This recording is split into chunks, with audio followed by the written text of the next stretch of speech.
Good morning, good afternoon, or good evening. And how are you today?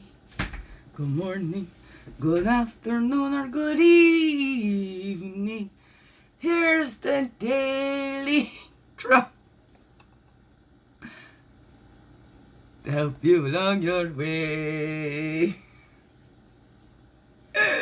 Good morning, good afternoon, good evening, whatever time of the day this is for you, and welcome to the Daily CRUMB with me, Wingish Nibe Majeki Kwe, your friendly free as sweet grass water medicine woman. It's Christiana Carr, Chris Carr, superstar. All this beautiful divine being right here. Welcome. All you beautiful divine beings right here too. How goes it with you? So my daughter did my hair last night,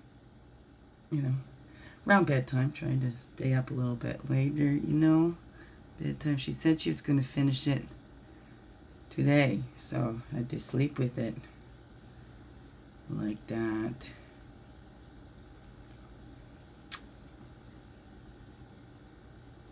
So let's dive right in here then. Yeah.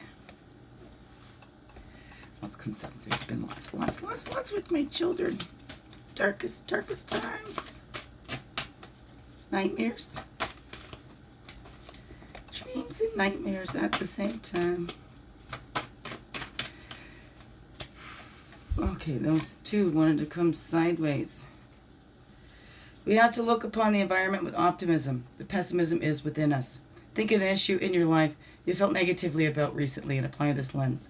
My challenges are my greatest teachers. I use them to learn about myself and to live more consciously and authentically. Isn't that great? Was it 10? Wasn't yesterday 2 5s? Oh, time to read it. It's the affirmation.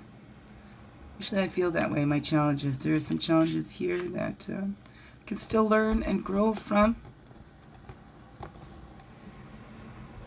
Be a little more difficult because it's not challenges for myself, things put on by others. Anyways, how you love yourself is how you teach others to love you. Picture what it would look like. That's by Rupi Kaur. What's this guy? This one is Sridhar Maharaja. So how you love yourself is how you teach others to love you. Kapi Kaur. Picture what it would look like to be loved and appreciated by the world in just the manner you most desire.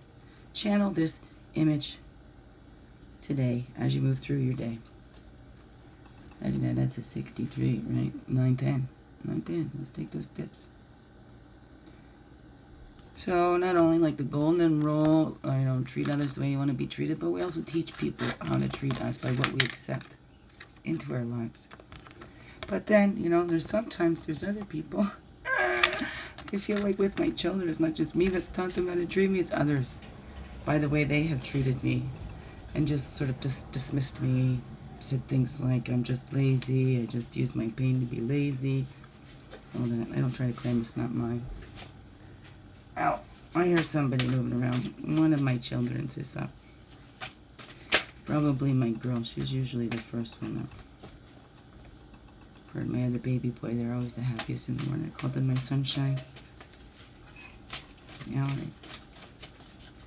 a lot of changes over the last couple of years that have not been the best. Not for them at all. They're caught up in toxic cycles. And they repeat those toxic behaviors, but they don't know any better.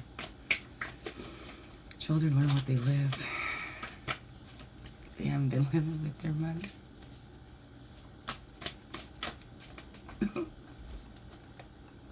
They're learning more from the other. They're the cruelest people I've ever known. But yet everybody thinks they're so kind and so loving. No.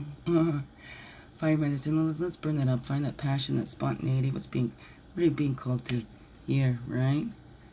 Look with optimism. So even with all these dark times, I still look, I know, I believe, okay? So let me just burn all this up, put it in the sacred fire in your mind or whatever that is. right? And then that spontaneity, that's not just impulsive. It's maybe something you've been thinking about for a long, long time, and then you finally make that move. So it look like impulsive to others, but, you know, and then bringing that joy. We're tapping into that. And learning from joy. I'm going to keep that out there. Burn all the sorrows up in the medicine. Tap into that joy in the medicine fire, in the sacred fires. Okay, tripping over my words. It's a lot. I've been growing through a lot. Lots of sadness, lots of tears this weekend. Didn't get out to do the plans because the alienation is so strong. And I don't want to use that word, but it is true. It is true. Exhibiting every single sign of it. And there's no denying it.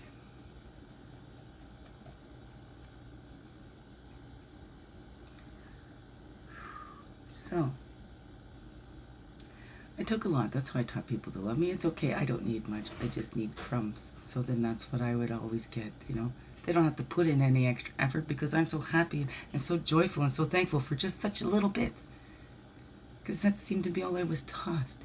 And then when I got a little bit more, there was somebody saying, oh, your head's going to swell, blah, blah, blah, blah, blah, blah, right? I really didn't get that much.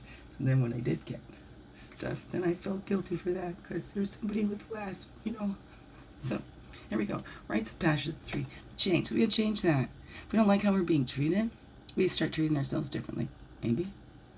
Eh? Putting down more boundaries of what we will and won't accept. I was thinking the other day, I don't have walls, I have boundaries. I have strong boundaries, right? And we use our integrity impeccably. Oh, embracing the unknown. That's not Jaguar, that's Black Panther. Embracing the unknown. So embrace the unknown. How would it feel if we had these boundaries? What if we changed that? We actually had boundaries and we said, hey, I deserve respect. I'm worthy of that. Oh, I love that. I'm doing this bold and visible. And I wrote down the quote from Kelly B. Elwayans yesterday. Bold and visible. It's when we know ourselves. What is that? When you know your story, you know your value in your bones. And that's what we need to do. We need to embrace our stories. There's things we need to change. Then we have the power to change that, right? If there's hey, we can remove ourselves from situations if that's right. So that's it. We can make the change. If we're not liking the way things are, we can make that change, move to a different place and put down boundaries. So thank you very much. I'm starting to get triggered by my dog back here. So thank you. Ow, I'm sore. So make those changes that you need. Look at that, okay? How are you teaching people to treat you? How are you teaching them to love you? And how would it be to be loved? You know, like people can't love you for the true you and you fully, wholly, and completely if you don't ever show that. So how can we be loved wholly for ourselves if we never let ourselves show? I don't know. Hey, biggest heart hugs ever. Yes, thank you for being you. Shine your light through everything you do because you know what? This world needs you to be you. Fully, holy, and true. Don't let that world miss out on all that is you. So thank you for being here. Thank you for choosing to stay. You have a wonderful, wonderful, blessed day. Mwah. Love yous. Thank you.